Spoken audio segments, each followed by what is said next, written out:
And we're underway. I'd like to welcome everybody tonight to the November 2020 meeting of the El Dorado Hills Area Planning Advisory Committee. I'm John Davey, the chair for 2020. Tonight I'm looking, let's see, so far John Rezier, vice chair, is here, and Tim White, vice chair, is here. And we have some more people coming into the session. I'll just keep adding them as we go. So we'll call the meeting to order, and the first thing we do is the adoption of our meeting minutes, our meeting agenda. And so if there's no objection from voting APAC members, is there anything we need to change? Seeing none, we'll move right ahead. The very first order of business in our meeting after adopting our agenda is to open the meeting for public comment to anyone that's attending the meeting that wants to offer some comment or some questions on matters that are not on our agenda tonight. So if it's something that's on the agenda, when we get to that spot in the agenda, we'll open up for the conversation at that time. But if there's something on that's not on the agenda and the public would like to address it, we're let's see, I'm still admitting people, sorry. We would open that up now. So if you want to make a public comment, you can press the raise hand button on your Zoom session. If you're phoned in, I don't see anybody phoned in right now, you can press *9. So is there any public comment for matters not on our agenda tonight? All right, well, seeing none, this is moving really fast. The next item on our agenda after public comment would be supervisor's communications from Supervisor Heidel. He is not able to make our meeting tonight, but we have a rare treat. Planning Commissioner John Vigna, the chair of the Planning Commission, has offered to provide some information about some county business and I imagine what's been going on at the Planning Commission. So John, if you'd like to jump right in, it's your floor. Rare treat. I normally attend these meetings, so I don't know what's. Well, we see you tonight. What's that? We can see you tonight. Oh yeah, I know. Yeah, Supervisor Heidel, I know your heart bleeds, but he's traveling back from Kauai right now, so don't have any sympathy for him at all. So, but he's probably landed and probably driving back. So, but so he asked me to talk specifically about our last Planning Commission meeting. We had one item last week, and that was the Bass Lake North project, where they had requested, they had a condition of approval to provide 100 parking stalls as part of a park and ride that's to be built at the corner of Old Bass Lake Road and Bass Lake Road, where the new signal is. And so he wanted a reduction from 100 to 50 parking stalls. That's supposed to be built at the 600th lot overall for the entire Bass Lake Hills Specific Land Development. So I think we went to about noontime on that one item. So, but we went back and forth. We had transit on the line, as well as transportation and planning. And so what we discovered is that originally, when those 100 lots were designated, it was not based on any specific needs analysis. And originally, the transit folks, they bought enough land to be able to put in 200 lots.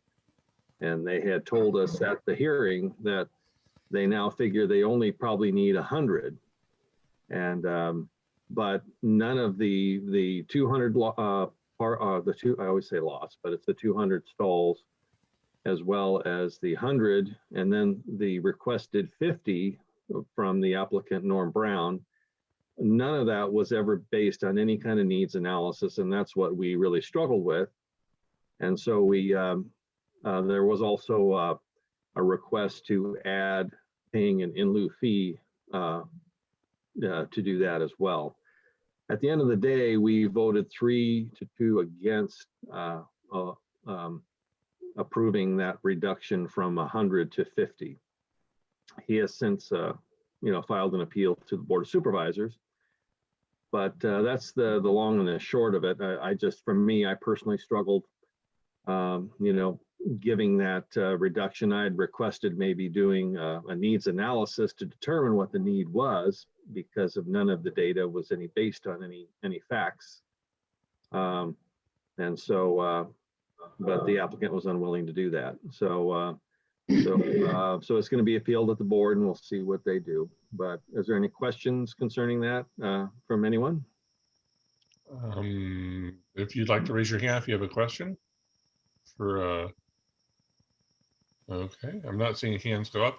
I will chime in that, APAC did write a letter for the original TAC meeting for this request, and Kathy Prevost, longtime APAC member, also provided a follow-up letter that we asked to be included with the in Legistar for the hearing. It's about 12 pages. So Kathy really researched it. I think I put a little bit in there, and I know that Tim had concerns about the hows and the whys of why we would add a condition of approval and then come back to it and revisit it later. And, I believe, Tim, your sentiment was that, well, if you're going to accommodate a request to benefit one side, that, there should be an equal accommodation that would benefit the county and residents. And I think we communicated that in our letter. So if there aren't any questions about that, is there anything else that's pending at the Planning Commission that is on your horizon that you want to share now, or should we just stand by? Oh, before John answers that, I would note that I got a notice from the county a couple of hours ago that the Board of Supervisors has put on its December 8th agenda the appeal by Norm Brown to the Planning Commission's decision. So that's coming up in about 2 weeks. Yeah, and I added that to the APAC document file for the document page for that project, and we'll share it in a blog post probably tomorrow if I can find time. So, but no, I didn't know if there's anything else Planning Commission wise, John, that you felt was important or significant. Nothing really pressing at this point. To Norm's credit, well, he got saddled with a bike path condition at the end of, when his project was approved. And so I certainly am sympathetic for all the improvements that he's conditioned to do. But again, I want to be able to base my decision on what the need is, because, there's lots of opinions about, what are the true needs of a park and ride, especially in the COVID world, right? But, we can't base it on that, because I'm hoping and praying we're going to get back to some sense of normalcy. I believe we all are. But there's certain lots that are underutilized. And as I pointed out, the hearing, there's the El Dorado Hills multimodal facility, which is, maybe it's not currently impacted, but it has historically been over capacity. And so, but again, the applicant was unwilling to do that. And I can understand that, but from my standpoint, I got to base it on some sort of empirical data. And even from transit standpoint, they're guessing, in respect to what their needs are, where they think they really only need 100 now. But again, so I don't know if there's going to be any kind of revised needs analysis at some point. I would think they, and certainly those parking stalls shouldn't be piecemealed. I'm not of that opinion, that if you're going to put it in, let's put it in. Based on the, the overall cost, it's a lot more expensive doing that piecemeal and so forth. So I think Joel stuck his hand up there briefly. Did you have some comment, Joel, or anything, or question? Yeah, I was wondering if they could negotiate so a stall might be big enough for a reasonable sized car.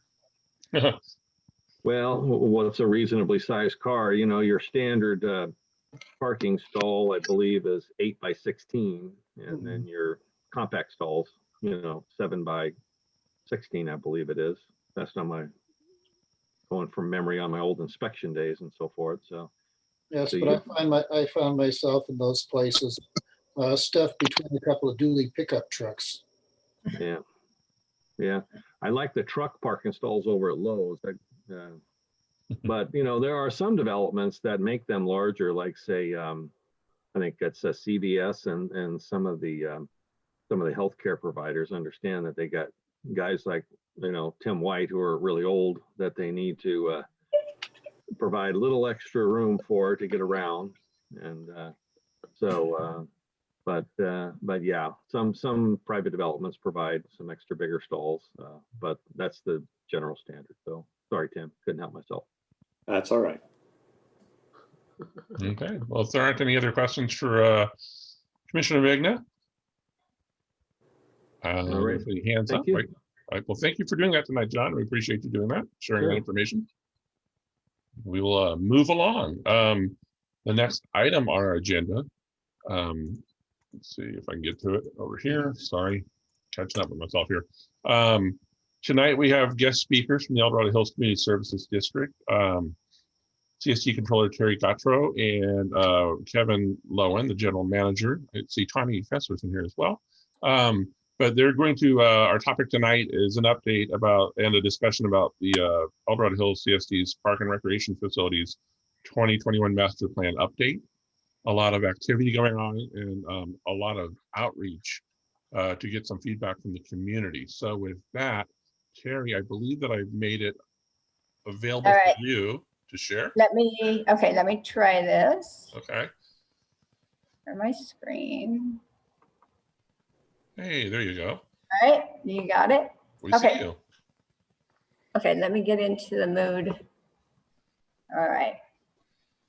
One more thing. Well, thank you for having us here today to be able to present the plan to the group. Let me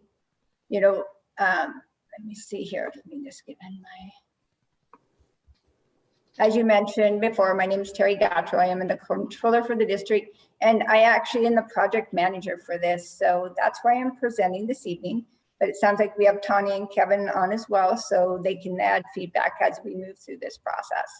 To give you a little history, our last one was back in 2016. That's when the board adopted our previous master plan, or the current one that we're in right now. Extensive community engagement went into this, and at that point in time, the board decided that we need to check in every 5 years, because the previous one before that was, I believe, 2007. So it was on 10 years is just too long, because there's too many things that change, and we need to be able to change and address the needs of the community. And that being said, we did use MIG as our consulting firm back then, and we were happy with them in the process. So we are using them again for this current update. Okay, to give you a little history of how we go about doing the master plan, it's important first that we go in and really just revisit our core values, make sure we're still on target, because that's just what is the foundation of our entire master plan. So we revisit those, make sure we're still on board, make sure that we don't need to change or add anything. And that's mainly done through the board and some community engagement as well.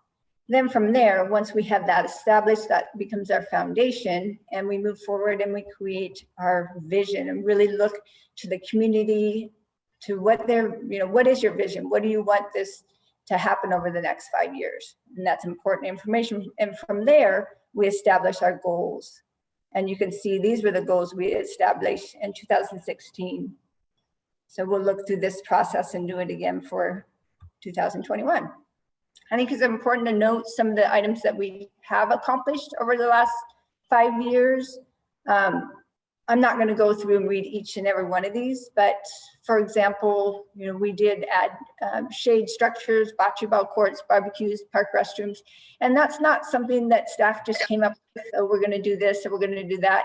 It's really through the community engagement that we figured out what the community wants, and we address it, and that's what we use our funds and go through the strategy and make sure we're listening to the community and providing what they're asked for.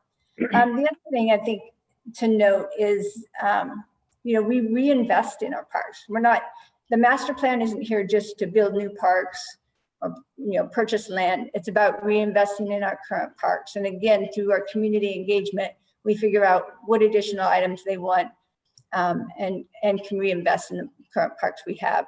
We did that, you can see with, over the past 5 years. We renovated our gym. We overhauled our skate park, you can see, and currently we're finishing up our community pool renovation. And a few of the other areas that I want to talk about, I think community engagement was a very key part of what our board wanted, and we're in the process of doing a few new things. We have our volunteer hub up and going so the community can get involved and give back. And we also have our Adopt a Park that's really starting to be launched now. A few other things here. Communication was a priority of our board over this last 5 years. So you'll see, hopefully you've seen a big increase in our e-newsletters, our social media, YouTube channels, and really getting out and communicating with the public. And I think also we need to note our big, one of our plans, our big project was our solar sustainability project, which again was founded out of the whole planning process with our current master plan.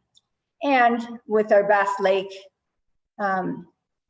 Park, we finally were able to purchase our last piece of land, and we're excited through this whole master plan process to really get input from the community on where we're going to go with that new park.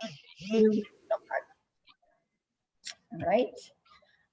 The schedule and the process for the master plan, it's about a 6-month process. October, November is more our engagement and outreach. Then November, December, we'll start to analyze all that data. And December through February, we'll do all our plan updates, and then hopefully bring it to the board in March for final approval or for them to adopt it. I want to talk a little bit about our community engagement, because that is, like I said, once we lay our foundation of our vision, our goals, we really need community input to tell us where they want us to go.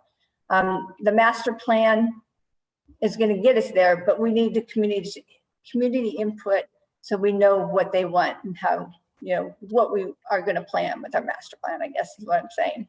So through that, the way we're doing it is our online survey, which I'll talk a little bit more about. We do it through focus groups, stakeholder interviews, which is mainly with our board of directors. They're more one-on-one interviews, but we're really trying to reach out to the community.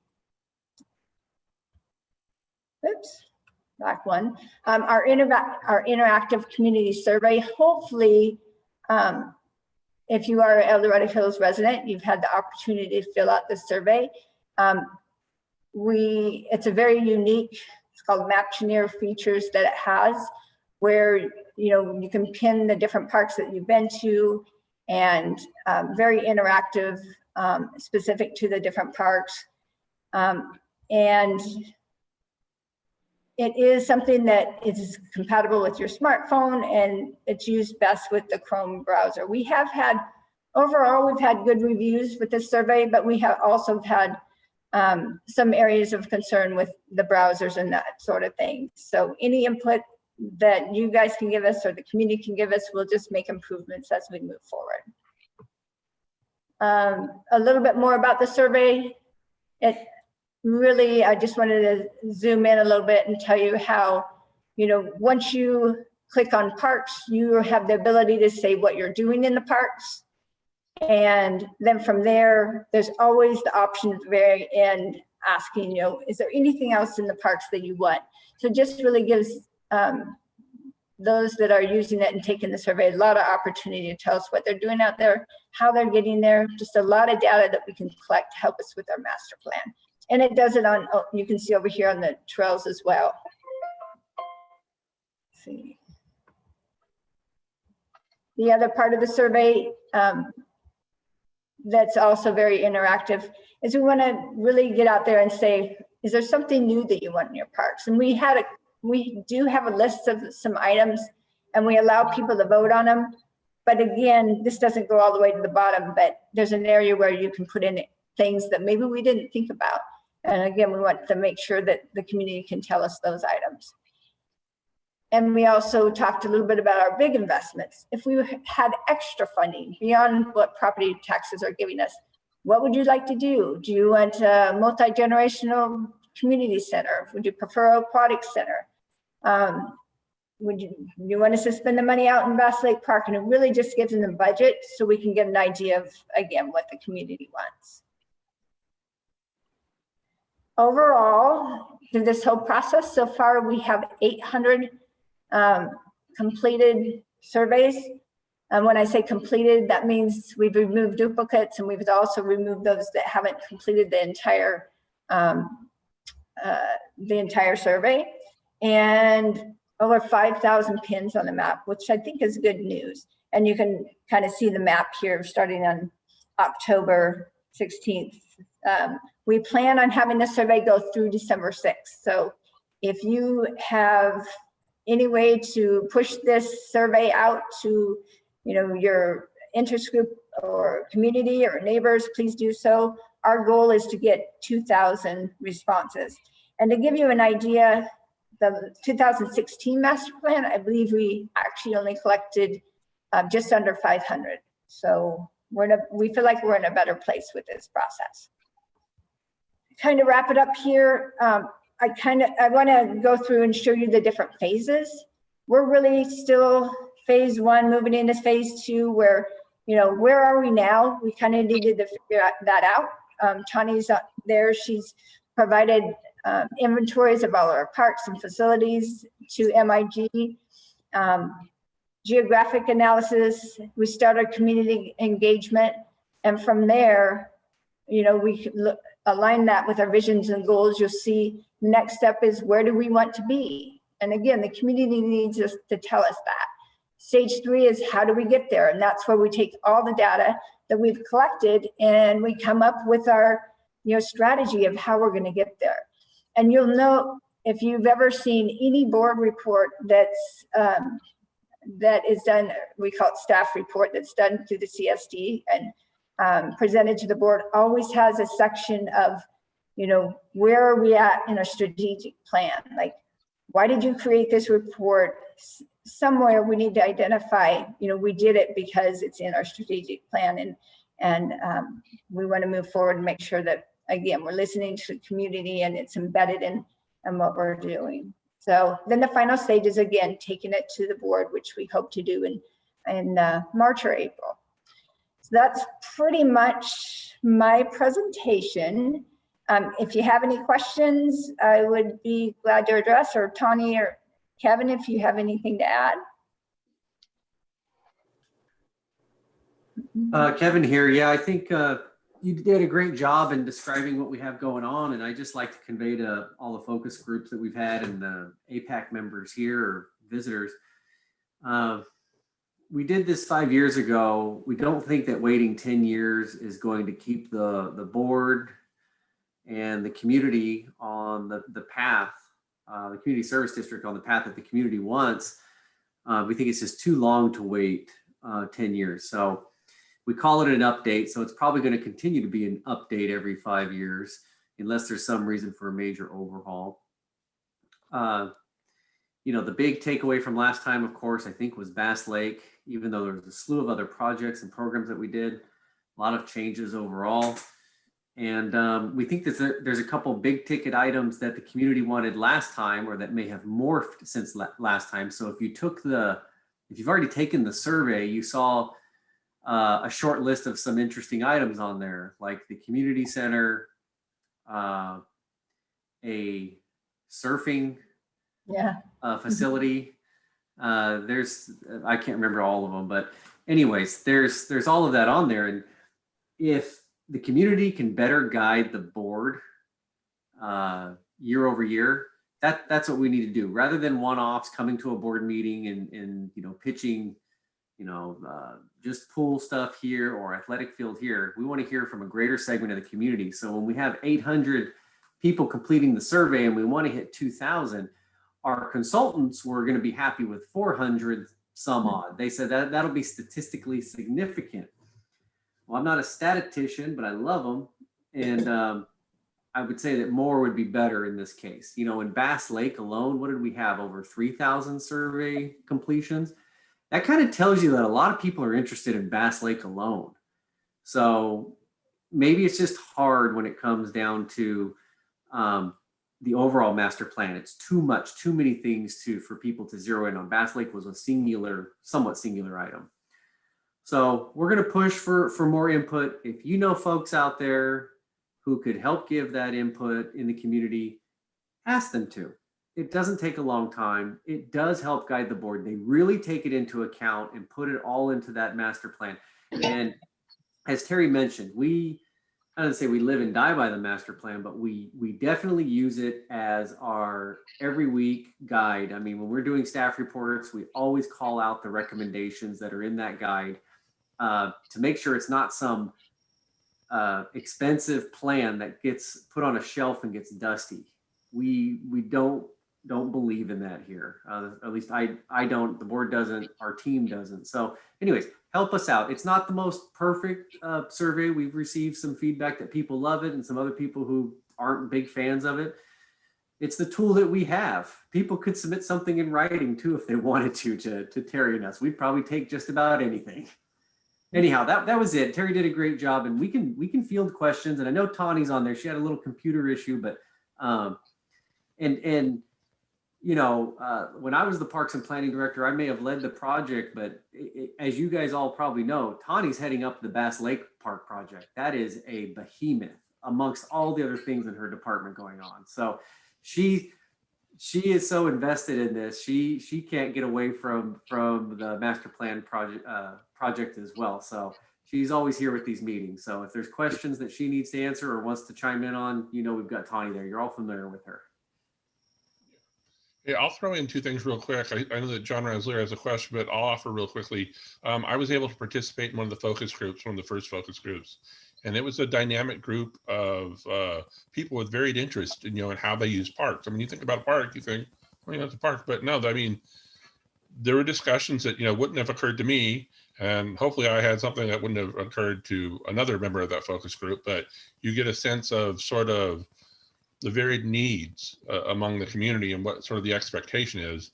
You know, I've been here for 25 years, but there's people who've been here for 5 years that have come from maybe larger or smaller communities that had different services or different facilities, and, you know, they can see the value of, you know, what it meant in that community when they come here. If it's not here, or maybe we have something that's better, and that they can, you know, provide some testimony to that. And I would also say my second point would be that, hey, that survey's it's pretty intuitive. You know, I know it's a little different than maybe sort of the normal survey people are used to taking, but there's still that component there that's very familiar in terms of you're answering questions, providing some feedback. There's areas for you to provide your own feedback that maybe aren't included in one of the lists. I know that we've shared it for the Bass Lake Action Committee on all our social media contacts, and it'll be in the Bass Lake Bulletin when it comes out tomorrow. You know, it's real easy to just go in and provide some feedback. So with that, John Raslier has his hand up. Take it away, John. Okay, thank you. I just want to make a few comments. Looking at the improvements that you mentioned in the beginning of your presentation, I really didn't see anything in there for seniors, for the senior community. I may be wrong, but I did not. And I think that you have to have more input from seniors, and also activities and things in your park for seniors. We have a huge senior population here in El Dorado Hills. That's number one. Number two, it seems to me a lot of the focus has been on Bass Lake and the park at Bass Lake. What happened to some of the focus on the golf course, and asking the community if they still wanted to have maybe a community center or other kinds of things on the old golf course? You don't seem to have that in your presentation. And I think, as Kevin knows, because I did comment, I did not find your survey really intuitive, easy to use. In fact, I left it, I quit it after a very short period of time. So with those things in mind, those are my comments. And I don't know if you want to address them now or at some other point. Yeah, no, John and Kevin probably will have something to say as well, but we appreciate the feedback.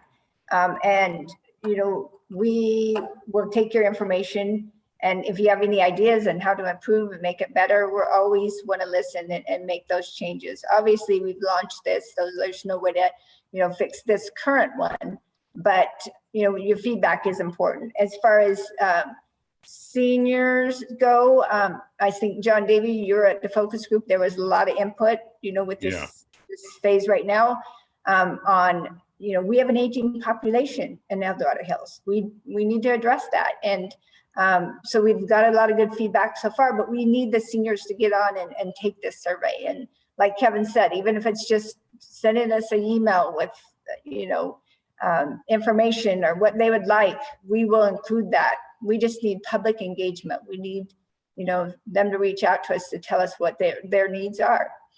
So if you have an avenue to, you know, do that, we've sent out all our senior center members, our director of operations, or our Mike Cottrell. He is been reaching out to our seniors, and we can use that avenue to reach out to them and get them to respond to the survey. But there might be issues with them being able to use the internet or their smartphones, and we can address that as well. And here's Kevin. I can maybe address some of the specific things John brought up.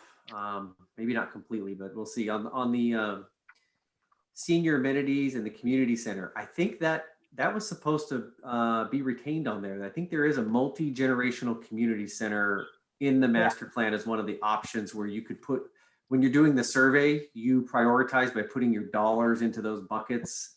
I'm not sure if you got to that point on the survey, but the multi-gen community center should be on there. And that is still a high priority for a number of reasons, not just because it sounded good a couple master plans ago, but part of the park impact fee fund, the development impact fee that goes for every home that's built, part of that goes towards a future community center.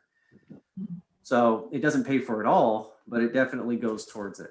There's also funds in that impact fee that go towards some form of an aquatic facility. That's where the surfing has come up, that it might be a form of an aquatic facility if we can't do another full-blown, you know, major pool or not. To the golf course, we might have an update for the community as early as tomorrow on that. So just stay tuned there. Can't divulge anything to you at this time. Not even my staff knows. So we're working on that. And as far as the senior outreach, I think Terry talked a little bit about it. We've included a couple of folks from, we'd say, the older demographic in the community specifically. So the senior center, I'm trying to, now that you've got me on the stand here, I'm trying to remember, was Carol included on the survey? I think the focus groups. And then we'd even asked Betty January. I'm not sure if she actually participated though. But there's been a number of them. If you can get this out to, if we need to do something different to get it out to people in Four Seasons or Heritage, tell me what the trick is and we'll get out there and we'll do it.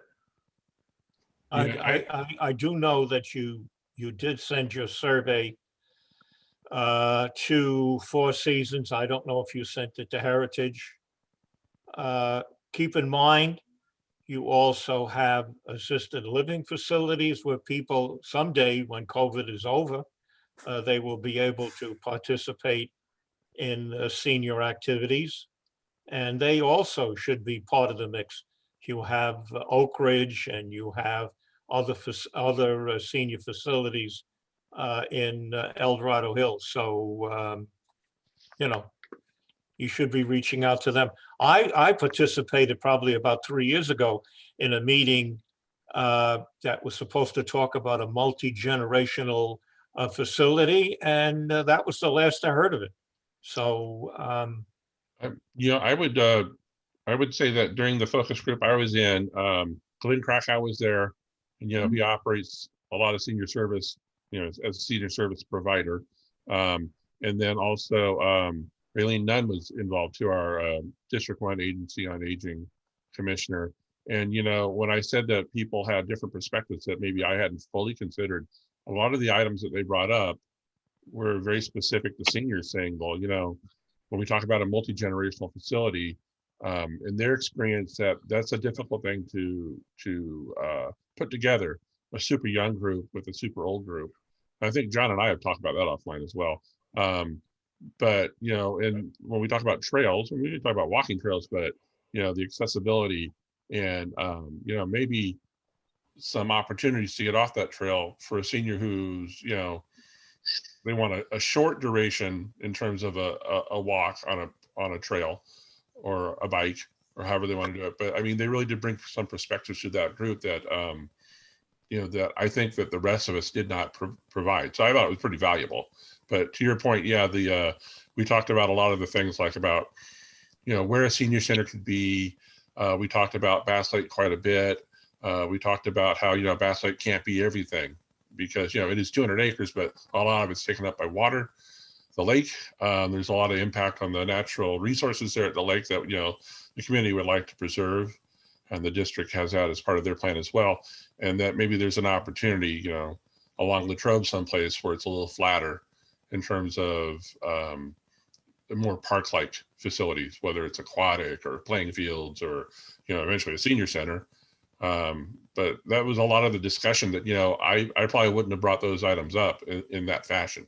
So, you know, I don't think they were glossed over, at least in that focus group. Hey, John and John, Kevin here again.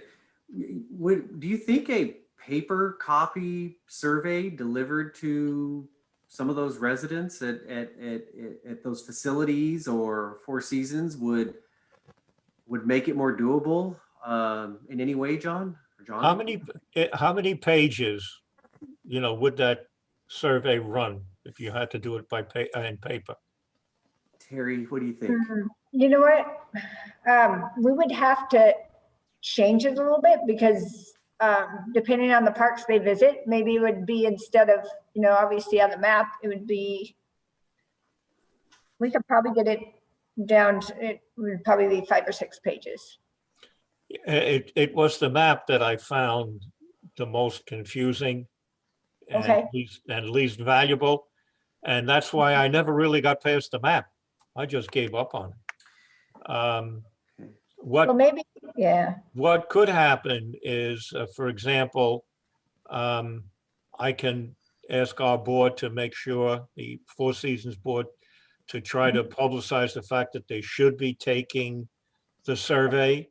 And I think you should also reach out to the Board of Heritage and ask them to make sure that they take the survey, and possibly a big facility like Oakmont, to ask them to take the survey, and you know, maybe some good things will come from that.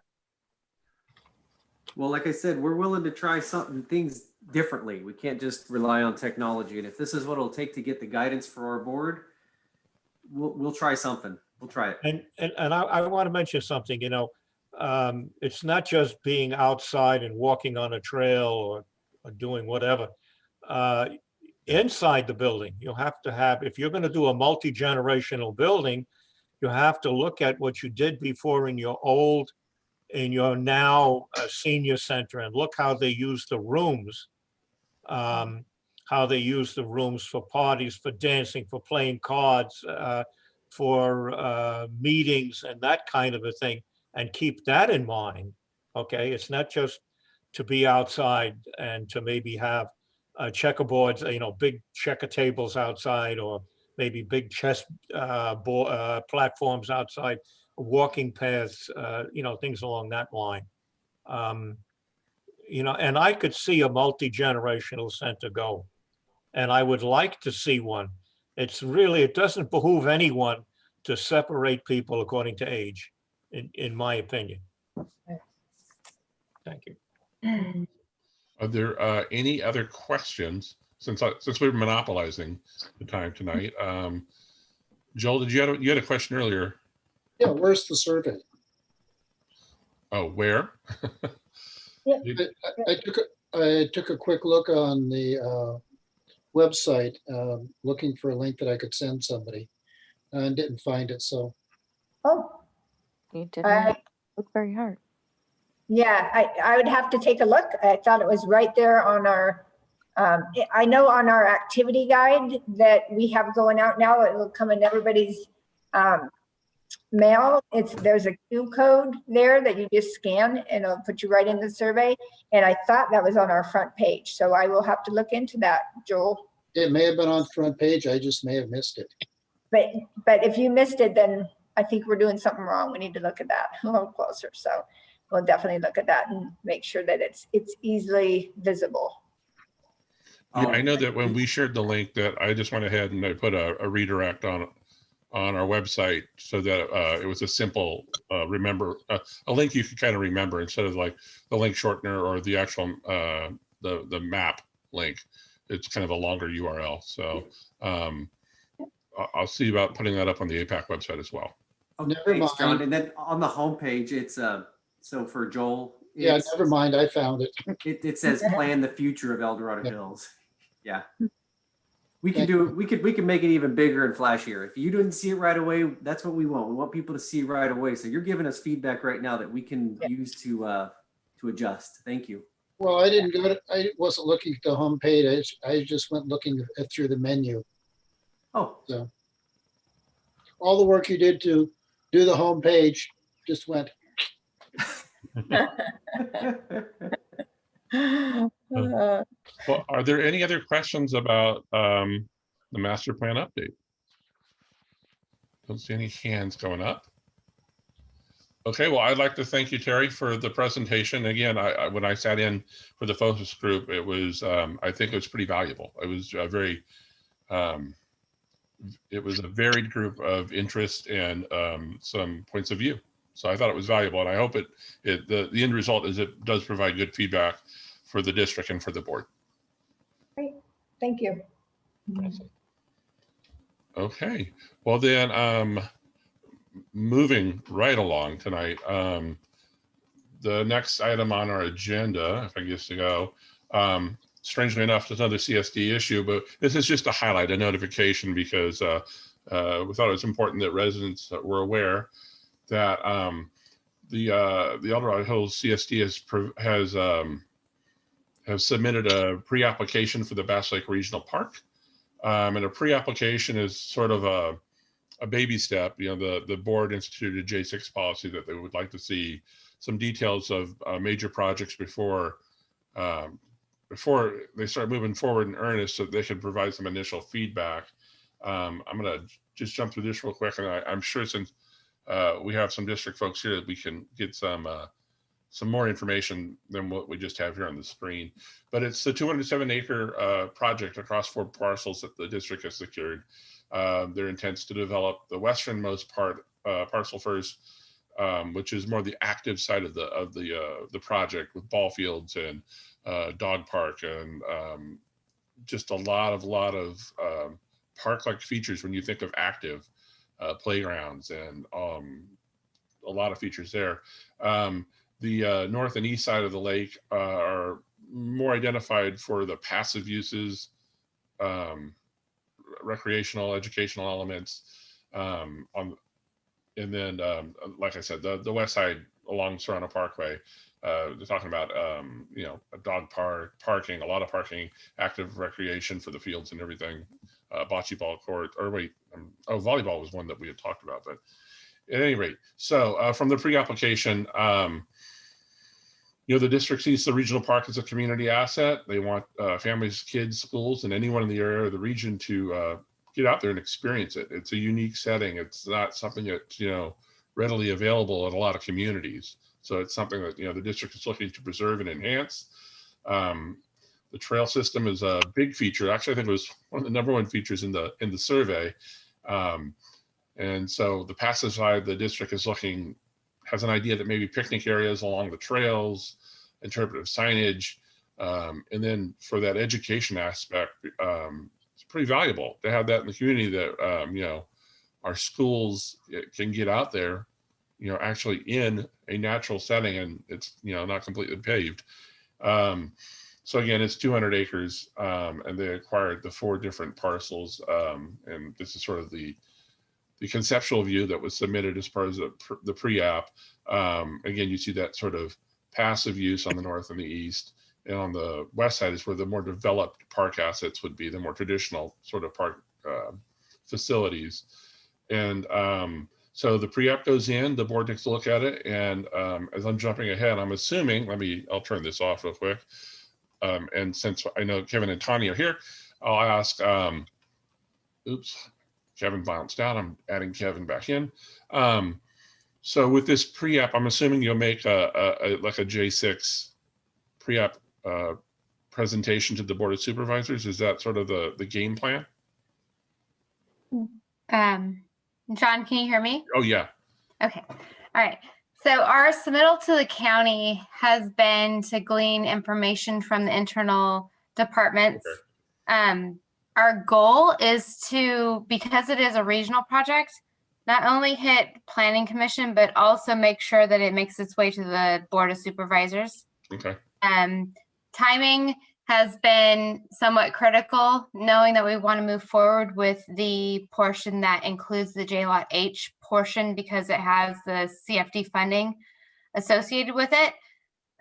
We've been working with county staff to make sure that through the review, if there's any delays that are tied to the various steps for review, be it Planning Commission, Board of Supervisors, that they understand our intent as far as being able to move forward as quickly as possible on the project, given our board approval of the overall design, that we want to make sure, because this is a regional asset, that it makes its way through not only Planning Commission, because we know that Planning Commission provides that kind of nitty gritty, like the process that needs to take the project forward, kind of that important, the step to move to the next step, like internal process with the county. The Planning Commission kind of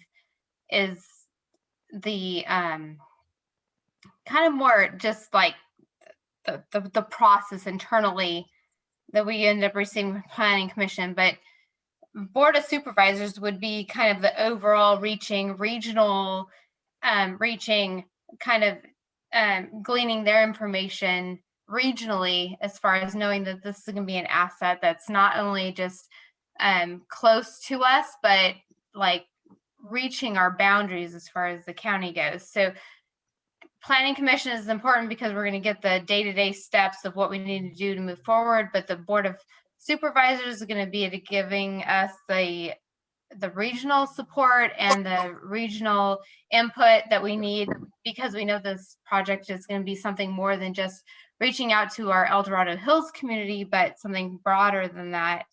And we're looking at that input through this pre-application, knowing that finalizing the project through our board, because we need a approval from our internal board from the CSD for this project as far as design goes. In order to move forward, we're trying to get as much information as possible, knowing that it's more than just the El Dorado Hills CSD's project, but it's something that's regional because of the size of the project and what it's going to be able to offer. Getting that information before we move forward. But knowing too also that we're wanting to move forward quicker on the J-Lot H piece, which is the 12.5 acres that's at that corner of Dorado Parkway and Bass Lake, because it has additional funding that's associated with it that can support this project. We're trying to kind of pull it all together and figure out how to get the project overall approved. We're in the CEQA process and trying to get through all of those steps as quickly as possible, get it through the pre-application process so we can get it in front of the Planning Commission and Board of Supervisors, because it's not a project that we're trying to keep internal, but reaching out to as many residents as possible, knowing it's a regional project, and then tying it back into moving forward as quickly as possible on this 12.5 acres that we know we have funding for, which is, you know, part of this overall 200 acres. So it's just kind of pulling it all together. And any comments that we can end up getting through this pre-application process internally, or through any individuals that are participating in this meeting or can participate otherwise, is going to just kind of help us make the project more or less successful overall. So sorry for the long-winded message, but I know that it's small for our community, but it impacts so many. And then our outreach is extremely important. And we're making sure we're wanting to get that before we move forward in the process. Hopefully that summarizes it. Yeah, it was, what you know, everyone it's a sort of a milestone to understand. have that pre-app go in. Yeah. It's more tangible, right, at this point. Exactly. So my question, because I have a microphone, my question is, so you mentioned the Village J Lot H, that 12.5 acre parcel. So those Melrose fees are the CFD fees that were accrued for those 20 plus 30 years. Those fees can only be used on that component. Is that accurate, or can those fees be, or those No. funds? So those funds are strictly used for that 12.5 acres Okay. that's designated as that J Lot H piece, which is part of the overall design. And I know that that sunsets in about 10 years from now. So I know 10 years sounds like a long ways off, but when you're trying to work through the design and development, that's really not a whole lot of time to work with. So we are trying to move forward on that 12.5 acres first, and then proceed with the remaining portion of the project, knowing that we need to get the community's input on that 12.5 acres and the overall project, because really it's, once we start one piece, it kind of really, it all ties in. It has to be fluid. It can't be we work on one piece and then work on the next piece. It all has to be one project overall. So that J Lot H piece is part of the pre-app, but it's their main focus as far as what we're going to be able to get approvals on. We're working on the environmental. It's looking like we're going to be able to push out the CEQA out to the public probably towards the end of January after it gets through the county's pre-app process. And we've been working through that. And then working on the overall project, knowing that we're trying to concentrate on this, what we're labeling as a phase 1, to deliver on the elements that are depicted in the overall design right now. Our goal is to make sure that we can receive as much community input as possible on that, the overall project, but mainly like the J Lot H piece, because once we start on that, it kind of just, like rolls over into the rest of it. We can kind of look at that northern portion separately from the other piece, because we have an active piece and then we have a very just more educational and outdoor and more passive side to the northern portion of the project. But what we were looking at from the county is submitting the pre-app, is finding out what we need to do as far as any rezoning or anything necessary to be able to work through that process to move as quickly as possible on a J Lot H portion. And then if anyone has any comments on what we've shown to be what we're planning on that piece, we're looking for that through any avenue, an email to me or an email to the CSD, any way possible through the master plan process. We're expecting the community to be able to provide input on that so that we know how to move forward. Yeah, and as part of the history too, I know that in the last few years, just even at APAC, I know that we've wanted to make available time for you to be out in front of the public, and we've done a couple of these where it was very conceptual and you're still acquiring property, but this is, like we said, this is very real now and tangible, because you didn't put your toe in the water. It's there's a pre-app there, so it's very real now. And the district has done a tremendous amount of outreach in the community, and even the survey, as Kevin mentioned, with 3,000 responses. I think when you did the presentation to your board, you had mentioned there are like 1,000 people that signed up to volunteer for some sort of volunteer activity as part of the park process. So I think the community is pretty excited about it, and I think that clearly there's an opportunity here for it's a big deal. So we thought it was important that the community know that you had the pre-op in, and that things are moving forward. Are there any questions that would that any of our attendees would like to jump in and raise a hand?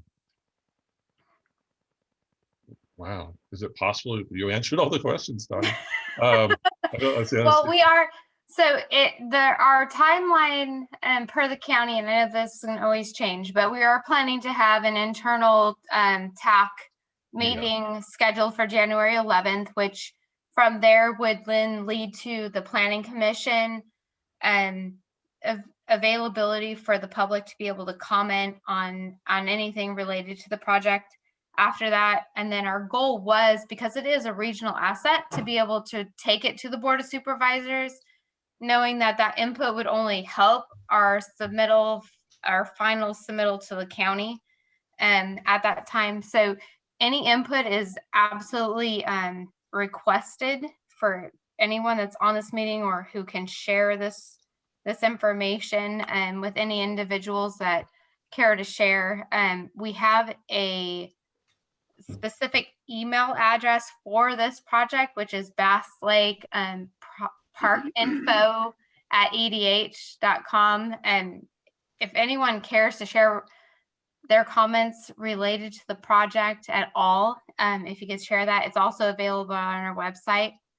But we're trying to hit every possible public meeting possible that's reaching our region for this, because we know that the CSD is running the project overall, but it's really a project that's going to end up being one that reaches our entire region and probably beyond that, especially if we make it on the map and it offers amenities and different elements that go beyond that. So it's extremely important to be able to glean the information from our community and beyond as we're trying to design and make this final submittal to the county, and then receive the formal approval from our board as far as the design goes. So now's the time to make the comments as we're trying to move forward, and some of it is moving quickly. So the faster we can receive comments, the better. Awesome. So I'll throw that out again. Does anyone attending the meeting tonight have any questions? Raise a hand. Okay.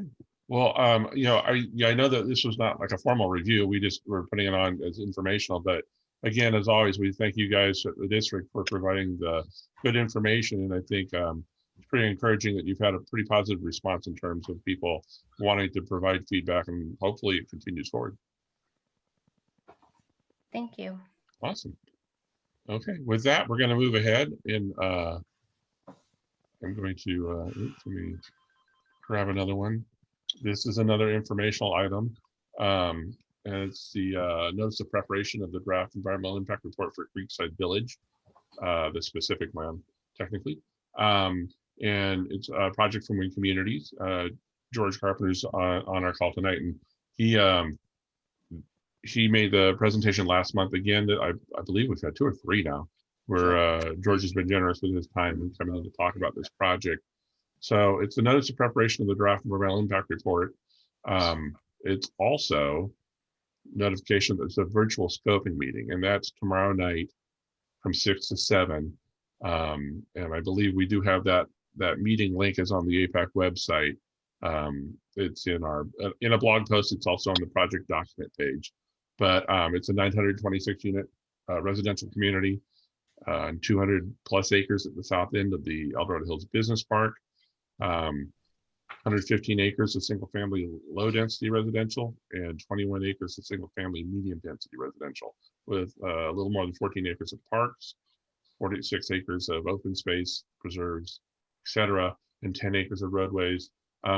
They're also looking for this project to annex into the El Dorado Hills Community Services District to help, provide that park and that CSD function there for their project. They're technically outside the boundaries of the district right now. LAFCO will have to weigh in on that, but hopefully, there's enough in this project that LAFCO doesn't require a separate a redoubling of efforts, as it were. Again, the virtual meeting is tomorrow night from 6 to 7. And this is a different look for a virtual meeting, for a scoping meeting. Typically in a scoping meeting. Unless you're living right next door to the project, you're really, full film. All right.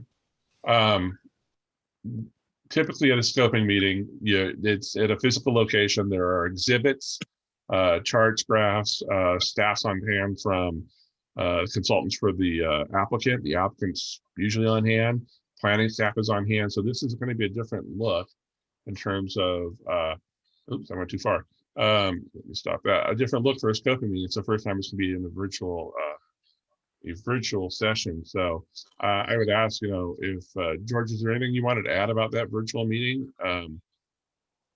It's going to be new for everyone, and hopefully you're going to get out of it what you need to get out of it.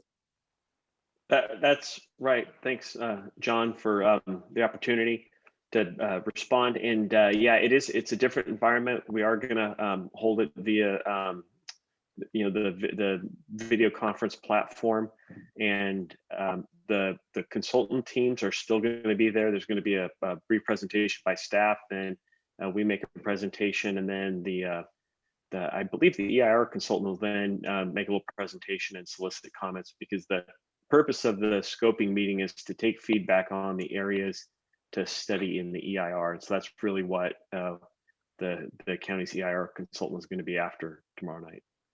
Yeah, and again, it's the environmental. Somebody can come in and talk about the architectural or whatever, but really the purpose of the scoping meeting is to address topics that would be pertinent to the EIR, the draft EIR, and then talk about that after that's issued and move on to a final. But that, again, it's virtual. It's tomorrow night. There's a lot going on tomorrow night. Fire board meeting, CSD meeting, COVID panel, and this one's actually this starts, I think, about a half hour after everybody else's. So it's only an hour long. And if you've never gone to a scoping meeting, this is a different way to look at it, but it'll give you an idea. And you can do it from home. You don't have to go anyplace. So we just want to provide that information to residents so everyone's aware that that's going on tomorrow night, and that this is the first step, first official step in the process for WINS project. So are there any questions about this? Boy, you guys are easy tonight. I don't see any hands up. So I'm going to move ahead. Oh, I'm going too far. Sorry about that. Grab this. And really, it's only two more items on our agenda tonight. The first being sort of what John Vigna provided for us, and so we won't go into too much detail. Really, at the Planning Commission, the Bass Lake North was, they wanted to request a decrease in their 100 lot requirement from their condition of approval number 66 to 50, primarily due to the cost. I think Norm shared those costs with us, and I don't remember off the top of my head, but at a previous APAC meeting, and the cost for, you think it's a parking lot? Well, the costs are pretty significant. So, his request was to lower it from 50 to 50 from 100. And as Commissioner Vegna mentioned, El Dorado Transit had kind of chimed in that, hey, the property was bought with the idea of, or it was obtained for a 200-acre lot, and now they're looking at the power lines over the property, thinking that maybe they can't accommodate 200 spaces, that 100 would probably be adequate for what they're envisioning. But they've had no significant analysis really of what the requirements are, and that came up quite a bit during that meeting, and it was a shockingly long meeting. I was able to have it going on in the background here. It was about 3 hours, at least 3 hours long, maybe 3.5. So APAC did provide a letter, comment letter about this, and Kathy Prevost did all the good work on that, and it was a very detailed letter with a lot of information from the Bass Lake Hills specific plan, the public facilities financing plan. But the crux of it for APAC in terms of our subcommittee looking at the project was that we believe that 100 spaces of the 200 spaces that were required in the Bass Lake Hills specific plan and the public facilities financing plan in condition of approval number 66 are necessary elements of the overall circulation needs of the Basilic Hill specific plan and the region. So our consensus as a subcommittee was that if a benefit's to be derived from modifying a condition of approval, then it should benefit all the parties, not just the applicant. It should benefit the county and the residents as well. And so those are the two, the last two conditions of approval on that project. The 100 spaces, would be constructed, caused to be constructed. Also, that the one item that was thrown in when they were having their final approvals for the Board of Supervisors, I believe Supervisor Frenson had asked, what about the bike lane from the new Country Club Drive intersection on Bass Lake Road back to the old Country Club Drive, which is converted to a bike path, or in the process thereof. It's looking pretty much like a bike path from one end, that's for sure. And so the applicant did agree to do that. So, but at the time, and I believe that Mr. Brown mentioned during the Planning Commission hearing, that when he agreed to do that, he did not realize at the time that a mile of Class 1 bike path is about $1 million, and this is just under a mile. So it's a significant cost, but it is, those are two of the conditions of approval for the project. So very quickly, the request was denied. Again, as Commissioner Reagan had sort of detailed, the reasons that they, when they deny something at the Planning Commission, they have to provide the reasons about why they're denying it. There was no technical analysis or justification to support the request. Dorado Transit, they did not have any technical needs analysis or any sort of analysis to back up sort of their agreement that they could go along with 50 parking spaces. That the parking right spaces are technically fully refundable to the applicant, to the PFFP. Of course, it will be over many, many years.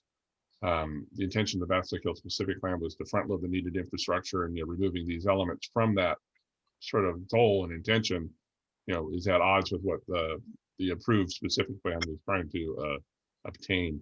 But it wasn't reasonable to push the requirement to build 50 more spaces on a future project. And again, that the applicant had agreed to these things, and that the current project is more consistent with the specific plan, the county general plan, than what the proposed modified request was going to be. So it was a 3-2 vote, and they did go ahead and deny that. And Mr. Brown has gone ahead and he's filed an appeal. It will be before the Board of Supervisors on December 12th. Public comments can be made. APAC will probably, will submit the same sort of concerns where we're at. But the email is at edc.cobb, which is clerk of the board at edc.gov.us. And so this is a simple thing that if the community residents feel that they, maybe you think that that's a justified request to reduce it to 50, because it is a very expensive project. And if you think that it's reasonable and justified, you can provide public comments if you believe that, and that might aid in the Board of Supervisors analysis of the request of the appeal. If you think it's unreasonable, you can provide those comments as well. So it's just, hey, it's a very simple thing, but if it's something that you want to be involved in and participate with, this is a very easy way to do. You send an email and you just, provide your opinion. Be reasonable, be fact-based. Nobody responds to heated emotion. So that's typically the guidance we provide any resident that wants to provide public input. Hey, John, I'm just noticing it says December 12th, which is a Saturday. Oh, it's at the 8th? I think it's December 8th on Tuesday, December 8th. You're right, it is. Okay. Okay, well, no editor on hand here today, sorry. I'm gonna go ahead and jump out of this. I'll ask if there's any questions from, I'm gonna stop sharing. Is there any questions about this specific item that the Planning Commission heard and that there's an appeal on? You guys are so quiet tonight. Okay, well, we'll move ahead. The last item on our agenda is our election for our 2021 El Dorado Hills Area Planning Advisory Committee officers. We paneled our committee officers, and they're all willing to continue on in these roles for the next year. So it's sort of a perfunctory thing, but it is part of our bylaws that we conduct an election. We did change our bylaws to have that election in December as opposed to January. So it gave, if there are changes, it gives that new set of officers a chance, to plan what's coming in the next year. So returning for 2021 on our slate of officers that voting members can vote on next month. Brooke Washburn's agreed to return in the secretary role of our officers. Tim White and John Rensselaer agreed to continue as vice chairs, and for some reason I'm continuing as chair. So we will encourage our voting members. I believe we have about 10 right now to attend our December meeting. Well, we do have one guest scheduled for that meeting, and that would be the Eldorado. I can't talk about Transportation Commission, or Eldorado County Transport. I'm looking at the initials and it never makes sense. The Eldorado County Transportation Commission, and they're going to talk about a few things regarding their outreach for the El Dorado Hills Business Park transportation plan, maybe a little information about the active transportation plan that they just codified this year, going forward for sort of the pedestrian and bicycle features, focusing on El Dorado Hills. And then also maybe a little bit of history about, or not history, but a little more lesson about what the Transportation Commission is and why it's not technically a county agency. It's independent that works in conjunction with the government in El Dorado County. So with that, if there are no questions about the election or anything else, I'll just open it up. John? Yes. I would just say, I agreed to run again. I've done it for 4 or 5 years now. Many years. And I'll reach out to the other APAC voting members that are on Yes. today, and that's Nancy Niffen Jennings, John Richard, and Joel Wiley. Don't let me stay in your way. If you want to volunteer to step up to the vice chair role and take an more active role than you already have, please send me a note and I will graciously and willingly get out of the way and let you step up to the vice chair role. But I agreed to stay on because no one else apparently wanted to move up, but I will publicly appeal to your better interest. If you want to do it, please do. And I'll just say it's one day a month. Well, kind of. But yeah, if anybody has an interest, I'm going another year just because it's felt like this is sort of a lost year. So wanted to continue to provide some continuity, because I think that, when Tim became chair in 2017, that we sort of re-energized as a group of volunteers.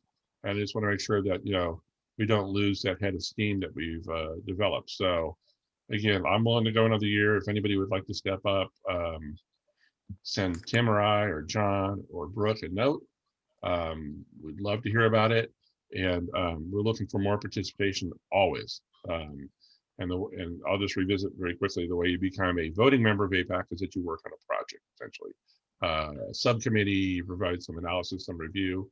If you've never done it before, don't worry, we've never done it before either. And here we are today.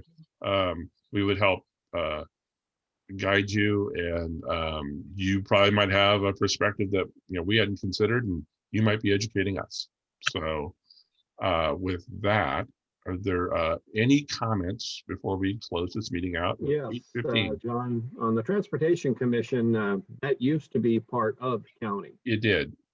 I know because I was part of that group when I was working for the county, and then they split off. I stayed doing current planning, transportation planning, but that was part of the long range plans, transportation planning group. So that dates me, because that was back in the early 90s when that happened. Yeah, I'm like 1990 exactly, I think.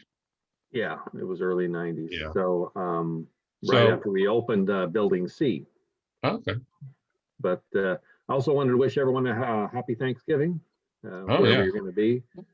Actually, I'm getting out of the state myself, but so I'm sure you guys will do just fine here. So. All right. Well, with that, I was going to wish everyone a happy and safe holiday. We have some unusual times around us right now. Hope everybody can make the very best of it, enjoy it to the best of your ability, and encourage everyone to remain safe and healthy, and look forward to seeing you in December and in the new year. So with that, I think that we might be adjourned. All right. Well, thank you, everyone. Good Great. evening. Night all. Night. Good night.